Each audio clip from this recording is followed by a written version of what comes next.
ምን ያህል እናውቃለን ስለ ጉግል የሚለውን ለአድማጮቻችን እነግራለን። እንግዲህ ጉግል ለሁለት ተማሪዎች የተሰጠ የቤት ስራ ነበር በፊት ላይ ሲጀመር ማለት ነው 2018 ላይ 20ኛ አመቱን አክብሯል። አሁን 27 አመቱን ይዟል። በተለይ እነዚህ ነገሮች ይፋ የሆኑት ጉግል 20ኛ አመቱን ባከበረ ጊዜ ነውና ይህን ተንተርሶ ምናልባት አድማጮቻችን ላያውቋቸው የሚችሉ 10 ነገሮች ይኖራሉና ከጉግል በፊት ህይወት ምን ትመስል እንደነበረ ማሰቡ ራሱ በጣም ከባድ ነው የሚሆነው አይደለ? ምክንያቱም አሁን ብዙ የምንፈልጋቸው ነገሮች ጉግል ላይ በአንድ ጊዜ ብዙ ነገር እናገኛለን።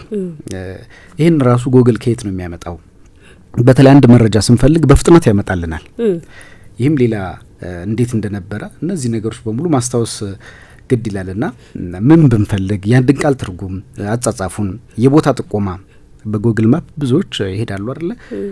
የሆነ ነገር ስንፈልግ ወደ ጉግል መሮጥ የተለመደ ነው። ብዙዎቻችን ጉግል ላይ ሮጠን የምንሄደው ወደ ጉግል ነውና እንግዲህ እድሜ ይስጠው ይላል የሀገራችን ሰው። ጉግል እድሜ ይስጠውና ፊት ነስቶን አያውቅም። ሁሉንም ነገር ከየአቅጣጫው ይዞ ይመጣል።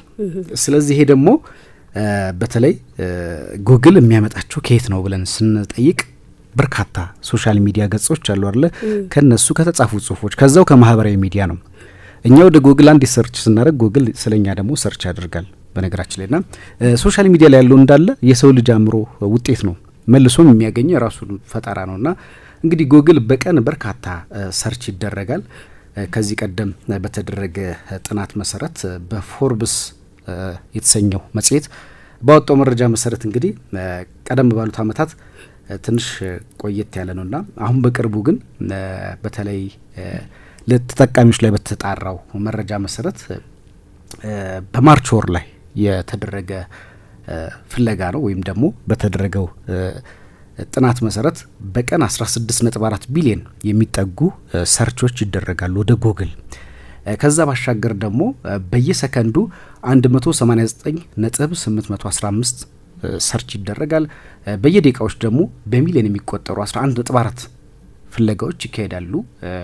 ይህ እንግዲህ ጉግል ላይ በርካታ ሰዎች አገልግሎቱን ይጠቀማሉ ማለት ነው። ይሄ ኤፕሪል 23 2025 የወጣው መረጃ ነው የሚያሳየውና ጉግል ሁሉም ነው፣ ማስታወቂያው፣ ቢዝነስ፣ ሁሉም ነገር ያለበት ግላዊ መረጃ ምን ሰበስብበት ነው።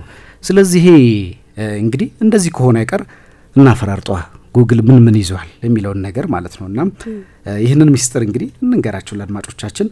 መረጃ ፍለጋ ወደ ጉግል በሮጥን ቁጥር ጉግል ስለኛ መረጃ እንደሚሰበስብ እንግዲህ ግልጽ ነው። ምክንያቱም እነዚህን መረጃዎች ጉግል ከራሱ አይደለም ከኛ ነው የሚወስዳቸውና እነዚህን ነገሮች ለአድማጮቻችን እናገር።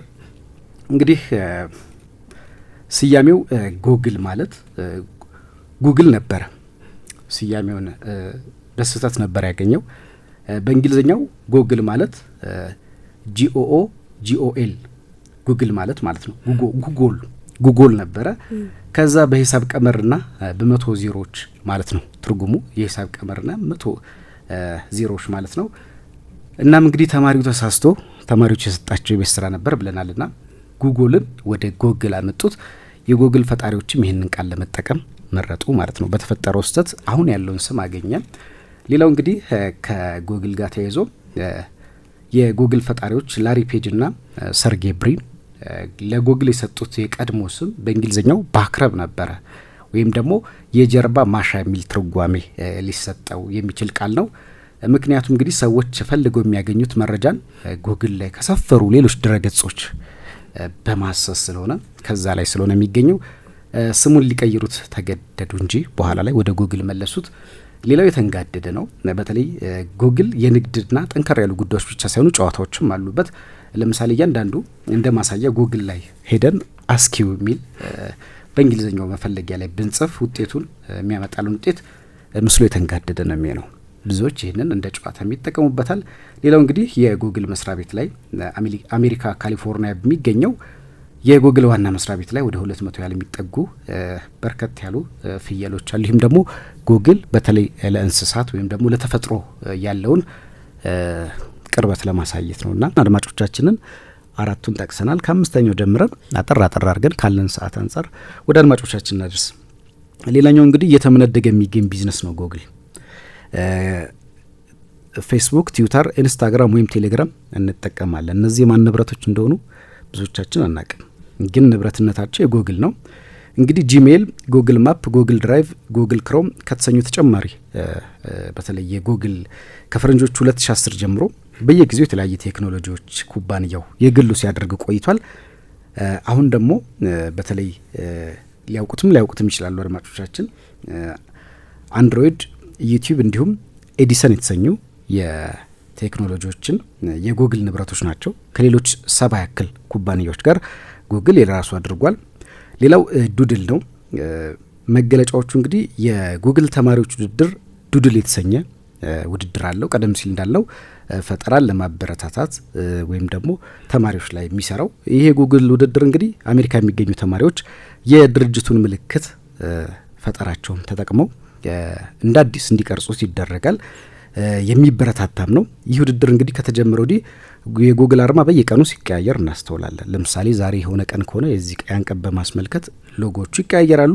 በዓለም አቀፍ ደረጃ የሚከበሩ ቀናትን በማስመልከት ማለት ነው መለያው ይለዋወጣል። ሌሎች ደግሞ ለሌሎች ያመለጠ እድል ነው። በፈረንጆቹ 1999 ላሪና ሰርጌ የጉግል ባለቤቶች እረ ጉግልን $1 ሚሊዮን የሚገዛን ሲሉ ነበር። አንዳንድ ቢዝነስ እየቆየ እየተወደደ ተደራሽነቱም ተቀባይነቱም ያድጋልና ጉግል $1 ሚሊዮን የሚገዛን እያሉ በጣም ሲወተውቱ ነበረ። ነገር ግን የሚገዛቸው ጠፋ። ዋጋው ላይ እንግዲህ መደራደር ይቻላል ቢሉ ምላሽ አልተገኘም። አሁን ግን ጉግል ማለት ነው ዋጋው ከ300 ቢሊዮን ዶላር በላይ ሆኗል። ሚሊዮን አላልንም፣ ልብ ይላሉ አድማጮቻችን፣ ቢሊዮን ነው። ሌላኛው ደግሞ መሪ ቃላት ናቸው። ብዙ ጊዜ ድርጅቱ መሪ ቃላትን ይጠቀማል እና በሎጎ ጋር ሁሌም የሚጠቀማቸው ቃላት አሉ። ሌላው ደግሞ ምግብ ነው። ይሄኛው እንግዲህ እንደ ሌሎች ተቋማትም አርአያ የሚሆን ነው። ብዙ ተቋማት አይተሽ እንደሆነ ምግብ በራሳቸው ግማሹ ዲስካውንት ያደርጋል፣ ግማሹ ደግሞ ተቋሙ ሼር አድርጎ ለሰራተኞች በርካሽ ያቀርባል። ይህም ከስራ አንጻር ተጽዕኖ ሊኖረው ይችላል። እንግዲህ ጉግል ዋና መስሪያ ቤት የማይጠፋ ነገር ምግብ ነው። በተለይ ከጉግል ባለቤቶች አንዱ የሆነው ሰርጌ ማንኛውም የጉግል ቢሮ አካባቢ ምግብ የሚገኝበትን አማራጭ አዘጋጅቷል። ያው ሰው ልጅ አእምሮ መጻፍ ይመገባል፣ ሆዱም ደግሞ መመገብ አለበት ስኬታማ የስራ ቀን ለማሳለፍ። ስለዚህ ቢበዛ 60 ሜትር አካባቢ ጉግል መስሪያ ቤት ቢሮቸው አካባቢ እጅግ ያሸበረቀ ምግብ ቤት አላቸው። አንዳንዴ እንደዚህ የውጭ ካልቸሮች ለእኛም ሊጠቅሙ ይችላሉ ከተቋማት አንጻር። የጉግል ባልንጀራ ነው ሌላው 10ኛው። የጉግል ባልንጀራ እንግዲህ የጉግል ኩባንያ ሰራተኞች ውሾቻቸውን ወደ ስራ ቦታቸው ይዘው መምጣት ይችላሉ። እኛ ሀገር ልጆቻችንን እናጥባ ለማለት እንኳን ለወላጆች መሀል አስቸጋሪ ነው። ተቋሞቻቸው ፈረንጆች ደግሞ ወይ ነጮች ለእንስሳቶቻቸው ለቤት እንስሳቶቻቸው ያላቸውን ክብር ታውቂያለሽ። እንደውም ከእንስሳት ጋር በተያያዘ ከውሾች ጋር በተያያዘ ብዙ ስቶሪዎችም አሉ። ይሄኛው እንግዲህ ውሾቻቸው ከቢሮአቸው ወይም ደግሞ ከቢሮአቸው አካባቢ እንዲመቻችላቸው ይደረጋል። ከነሱ ጋር እንዲሆኑ ቢሮ ውስጥ መሆን ይችላሉ። እንግዲህ አንቺ በጣም የምትወጂ ውሻሽ እንደውም እነሱ ለየት ያለ ስሜት ነው ያላቸው ለቤት እንስሳዎቻቸው። በተለይ አንዳንድ ሀገራት እንደውም ጥገኛ ሆነሽ ውሻውን መመገብ ትችላለሽ ወይ? ድመት እንኳን ለማሳደግ ብዙ ክራይቴሪያዎች አሉት። እንደ ልጅ ነው ኃላፊነት እንደሆኑ ነው መብታቸው። ያው የእንስሳት መብት በደንብ የተጠበቀበት ነው። ያም ሲሆን ደግሞ ጤናማ እንስሳት ይኖራሉ። እንስሳቱ ጤናቸው በተጠበቀ ቁጥር የሰው ልጅ ጤና ይጠበቃልና ከዚህ አንጻር እንግዲህ ስልጠና እንዲሰጣቸው ይደረጋል። ውሾቹ ቢሮ አካባቢ ሰራተኞቻቸው ይዘው መምጣት ይችላሉ ውሾቻቸውንና አጃኢብ ነው። እንግዲህ ጉግል እነዚህን 10 ነገሮች እንግዲህ አድማጮቻችን ወይ ከዚህ በፊት ያውቁት ይሆናል ምናልባትም